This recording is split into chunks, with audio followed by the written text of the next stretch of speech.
శ్రీమాత్ర నమః. నమస్తేనండి. Welcome to our channel. ఆ లలితా పరమేశ్వరి అమ్మవారి ఆశీస్సులు మనందరిపైన ఉండాలని సదా కోరుకుంటున్నాను. ఈరోజు బుధవారము. ఈ రోజున త్రికూటేశ్వరుని సన్నిధి అయిన ఆంధ్రప్రదేశ్ జిల్లాలో వెలిసిన కోటప్పకొండ పుణ్యక్షేత్రం గురించి ఇప్పుడు మనం తెలుసుకుందాము. మన ఛానల్ని ఫస్ట్ టైం చూస్తున్నట్లయితే ఈ వీడియో కనుక మీకు నచ్చినట్లయితే మరియు ఉపయోగకరంగా ఉంది అనిపిస్తే లైక్ చేయండి ఫ్రెండ్స్. మరియు మన ఛానల్ని సబ్స్క్రైబ్ చేసుకొని మరింత ముందుకు తీసుకెళ్లగలరని ఆశిస్తున్నాను. ఆంధ్రప్రదేశ్ రాష్ట్రంలో ఎన్నో ఆశ్చర్యకరమైన ప్రదేశాలు ఉన్నాయి. వాటిలో ముఖ్యంగా చెప్పుకోదగ్గ ప్రదేశాల్లో కోటప్పకొండ ఒకటి. శివుడు దక్షిణామూర్తిగా కొలువైన ఈ కొండపై కాకులు వాలకపోవడం మరో విశేషం. మనము ఒక కొత్త ప్రదేశం గురించి తెలుసుకున్నప్పుడు, అక్కడి విశేషాలను అందరి నోట విన్నప్పుడు అక్కడికి ఒక్కసారైనా వెళ్ళాలనిపిస్తుంది. ఆ విన్న మాటలు అక్కడికి వెళ్ళి చూశాక నిజమే అని అనిపిస్తే ఆ ఆశ్చర్యానికి అవధులు ఉండవు.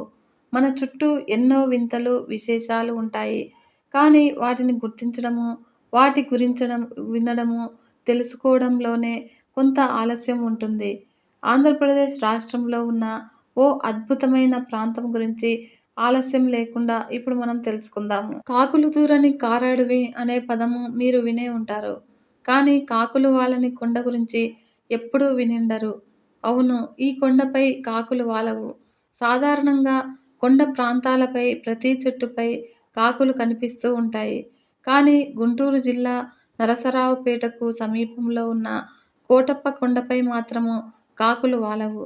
కొండ ఎక్కుతున్నప్పుడు దారిలో అనేక కాకులు కనిపించినా కొండపై మాత్రం ఒక్క కాకి కూడా మనకు కనిపించదు. ఇప్పటి వరకు ఈ కొండపై కాకులు వాలిన దాఖలాలు లేవు.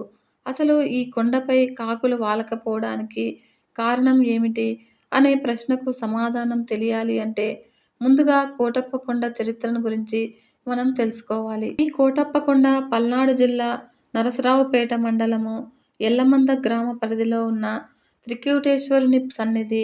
ఇది ఆంధ్రప్రదేశ్ రాష్ట్రంలోనే ప్రసిద్ధి చెందిన మహిమాన్విత క్షేత్రము. ఇక్కడ స్వర్గలోక అధినేత ఇంద్రుడు, వైకుంఠ అధినేత మహావిష్ణువు, కైలాసాధినేత అయిన ఆ శివుడు త్రికూటేశ్వరుని రూపంలో కొలువైన దివ్య సన్నిధి ఈ కొండ. ఎల్లమంద కోటయ్యగా భక్తులకు ప్రీతిపాత్రుడైన శివుడు కోటప్పకొండలో కొలువై భక్తుల కొంగు బంగారంలా విలసిల్లుతూ ఉన్నాడు. ప్రతి ఏటా కార్తీక మాసంలో కోటప్పకొండ తిరునాళ్లు, కార్తీక వన సమారాధనలు కూడా జరుగుతాయి. ఈ తిరునాళ్లలో చుట్టుపక్కల ఊర్ల నుండి ప్రభలతో భక్తులు దేవాలయాన్ని దర్శిస్తారు. ఇక దేవాలయ చరిత్రకు వస్తే ఈ కొండను ఏ కోణం నుండి చూసినా 3 శిఖరాలు కనబడతాయి కనుక త్రికూటాచలమని పేరు వచ్చింది. అందువలన ఇక్కడి స్వామి త్రికూటాచలేశ్వరుడు అయ్యాడు. ఈ 3 శిఖరాలు ఇంద్ర, విష్ణు, శివ ఈ 3 రూపాల్లో రుద్ర రూపాలుగా భావిస్తారు. చారిత్రాత్మక త్రికూటేశ్వర ఆలయము 1172లో నాటికే ప్రసిద్ధి చెందినట్లు వేలనాటి చోళరాజులైన కులోత్తుంగ చోళరాజు, సామంతుడు మురంగినాయుడు వేంచేసిన శాసనాల ద్వారా తెలుస్తుంది. ఈ ప్రదేశాన్ని పరిపాలించిన పలువురు రాజులలో ఒకరైన శ్రీకృష్ణదేవరాయలు దేవాలయ నిర్మాణ నిమిత్తము పెద్ద ఎత్తున భూములను దానంగా ఇచ్చాడట. నరసరావుపేట, చిలకలూరిపేట, అమరావతి జమీందారులు, ఇతరులు దేవాలయ అభివృద్ధికి అనేక విధాలుగా దానాలు చేశారు. కోటప్పకొండ ఎత్తు 1587 అడుగులు. త్రికూటేశ్వర స్వామి ఆలయము 600 అడుగుల ఎత్తులో ఉంది. ఈ ఆలయాన్ని భక్తులు కొండపైకి ఎక్కడానికి 708 మెట్లతో మెట్ల మార్గాన్ని 1761లో నరసరావుపేట జమీందారు శ్రీ రాజా మల్రాజు నరసింహరాయని నిర్మించాడట. ఈ ఆలయానికి నరసరావుపేట సంస్థానాధీశులు రాజా మల్రాజు వంశీకులు శాశ్వత ధర్మకర్తలుగా ఉంటూ భక్తుల కోసం ఎన్నో సదుపాయాలు చేశారు.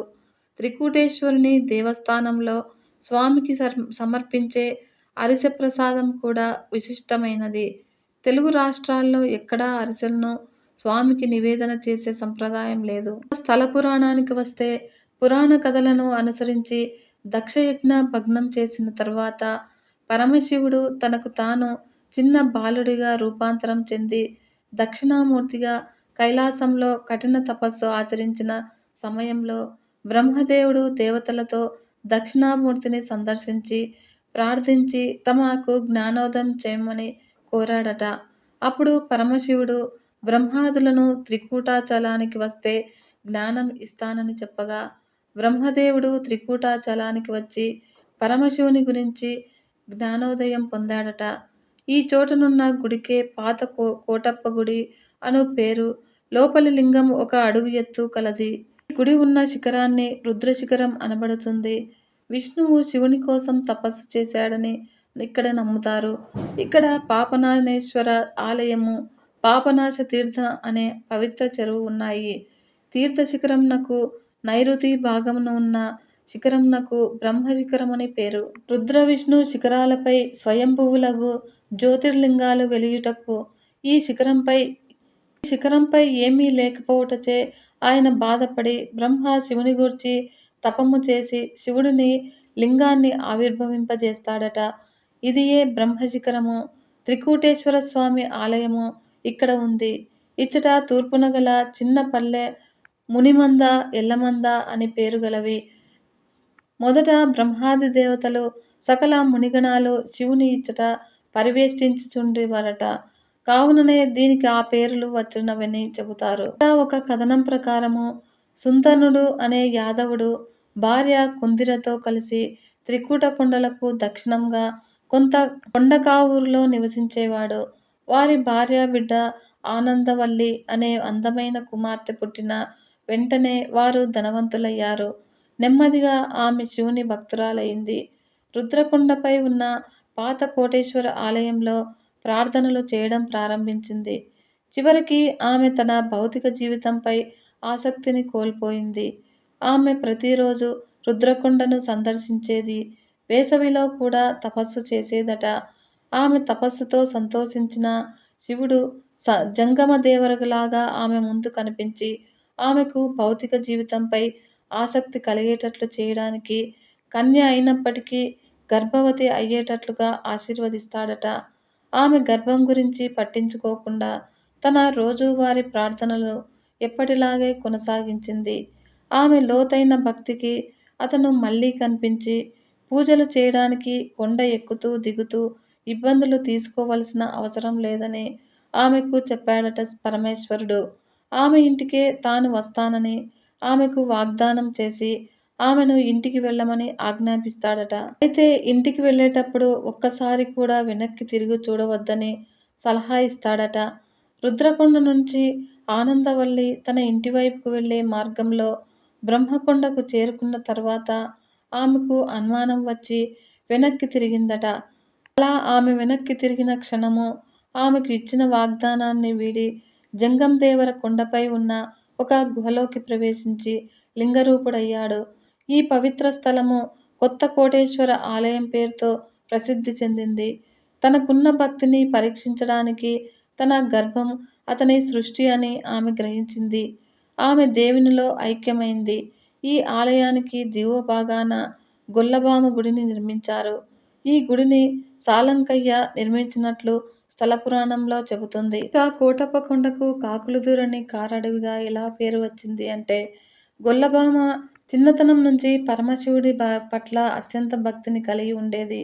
ఆమె రోజు రుద్రకొండపై ఉన్న పాత కోటేశ్వర ఆలయం ప్రార్థనలు చేసేది.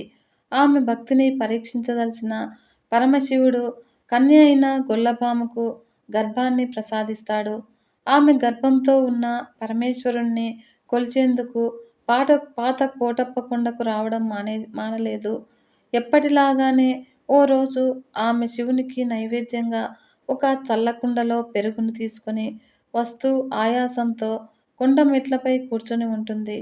ఈలోగా ఒక కాకి ఆ కుండపై వాలి పెరుగును నేలపాలు చేస్తుంది. అంతటా తీవ్ర విచారంలో ఉన్న గొల్లభామ వద్దకు ఓ వృద్ధ బ్రాహ్మణుడి రూపంలో పరమేశ్వరుడు వచ్చి ఆమె విచారానికి కారణమైన కాకులు ఇకపై ఈ కొండపై వాలవని వరమిస్తాడట.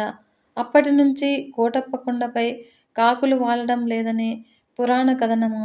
ఇప్పటికీ ప్రజలు అక్కడ కాకులు వాలకపోవడాన్ని గమనించవచ్చును. గర్భంతో కొండ ఎక్కుతూ దిగుతూ ఆయాసపడే గొల్లభామ ఓ రోజు పరమేశ్వరుణ్ణి ఓ కోరిక కోరుతుందట. తాను కొండ ఎక్కలేకపోతున్నానని, నీవే కిందికి రావాలని కోరడంతో పరమశివుడు సరే అంటాడు. కానీ నీవు వెళ్ళే దారిలో వెనక్కి తిరిగి చూడకూడదని షరతు విధిస్తాడు. అలా కొంత దూరం వెళ్ళిన తర్వాత భీకరమైన శబ్దాలు వినిపించకపోవడంతో గొల్లభామ వెనక్కి తిరిగి చూడటంతో శివుడు అక్కడే జంగమదేవర కొండపై ఉన్న గుహలో శివలింగంగా మారిపోతాడట. ఆ ఆలయమే నేటి కొత్త కోటేశ్వర ఆలయంగా ప్రసిద్ధి చెందింది. ఆ పరమేశ్వరుని లీలా మహాత్యం తెలుసుకున్న గొల్లభామ కూడా దేవునిలో ఐక్యమవుతుంది. గొల్లభామ ఆలయము కొండ కింది భాగంలో చూడవచ్చును. మహాశివరాత్రి, కార్తీక మాస సమయాల్లో కోటప్ప కొండ క్షేత్రము భక్తులతో కిటకిటలాడుతూ ఉంటుంది. శివుడు దక్షిణామూర్తిగా బ్రహ్మచారిగా వెలిసిన ఈ క్షేత్రంలో అమ్మవారి దేవాలయాలు ఉండవు. కాబట్టి ఇక్కడ పెళ్లిళ్లు కూడా జరగవు. పరమశివుడు దక్షిణామూర్తి స్వరూపంతో ఉన్న ఏకైక క్షేత్రము ఆంధ్రప్రదేశ్ రాష్ట్రంలో ఇదొక్కటే.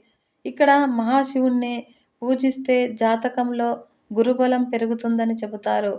గురుబలం కారణంగా ఇతర గ్రహాల ప్రభావము ఆ మనిషిపై పడకుండా రక్షణ పొందుతాడని ప్రతీతి. అందుకే గురుగ్రహము అనుగ్రహం పొందాలంటే కోటప్ప కొండ వెళ్ళి త్రికూటేశ్వరుణ్ణి సేవించాలని అంటూ ఉంటారు.